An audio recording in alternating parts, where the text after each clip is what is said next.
Thanks very much, Lorna. Good afternoon, everybody, and you're all very welcome to this conference. Um, One of the disadvantages of being the third of three people introducing a conference is you have to draw your pen through all of the lines that have already been taken by those who've spoken before, but that's very good. It means I don't have to repeat them, and I can be brief. I have two short speaking opportunities this evening, so that will do me. On November 8th, 2013, Typhoon Haiyan tore a path of destruction through the islands of the Philippines. And during about 6 hours, 44 million palm trees were either completely destroyed or seriously damaged. The fruit of the palm tree was, up until that moment, the biggest agricultural export of the Philippines. Most of that destruction and damage has not yet been fixed. That damage still exists, it's there, it's visible. About 40,000 farming families lost their livelihood in those few hours. Nobody is saying that that is evidence of climate change, but when you put that together with everything else that we have seen in our climate and in many other aspects of life over the last 20 years or so, you have to say we would be very foolish to assume that it's not. For more than a decade now, Trocaire, in the countries where we work, we have seen the huge impact that climate change is having on many communities. Climate change is the ultimate threat amplifier. It compounds already difficult situations and it rolls back development gains. We know that unless we act now, within the next 20 to 30 years, there will be a huge impact on this planet's ability to produce food. Tens and perhaps hundreds of millions of people will be hungrier than they are now. Water shortages, access to water, ownership of water is likely to be another problem. Health issues, tens of thousands of people can and probably will die as a result of climate change, particularly caused by pollution.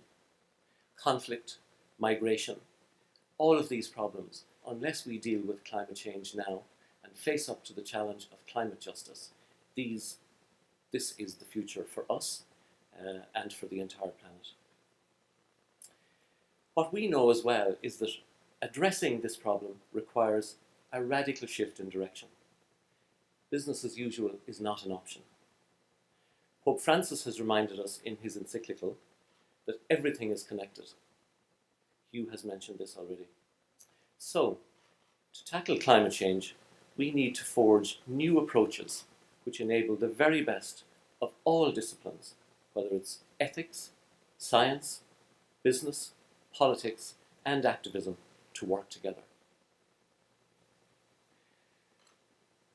Hugh has already outlined, and Philip, why we have come together as three organisations to work on this issue. We feel that the challenge is substantial and each of us brings something to the table. Philip and the university here, with their expertise in the science of climate change, Trocaire with our access to communities around the world that are affected by climate change, and Hugh, another college with a student body and also a theological and an ethical and a moral perspective on this.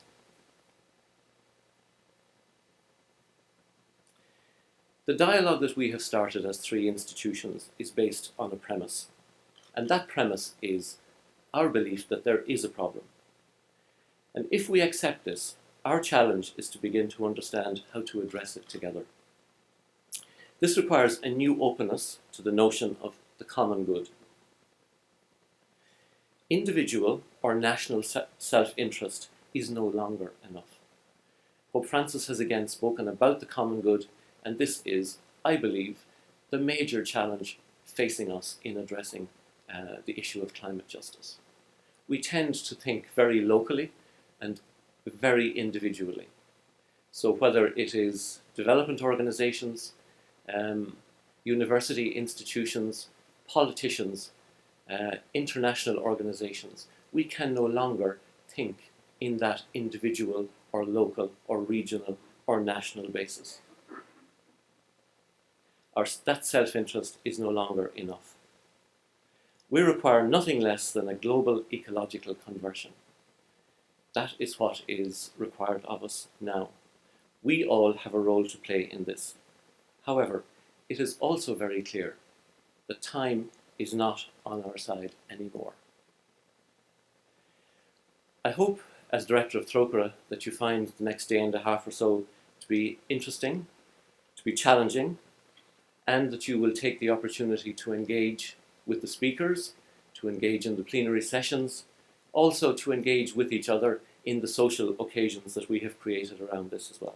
And that out of this, whether you are here in the college or whether you're watching or listening online, that we can create an ever-expanding community of people who are committed and dedicated to climate justice and to bringing about change. You're all very welcome. Thank you very much.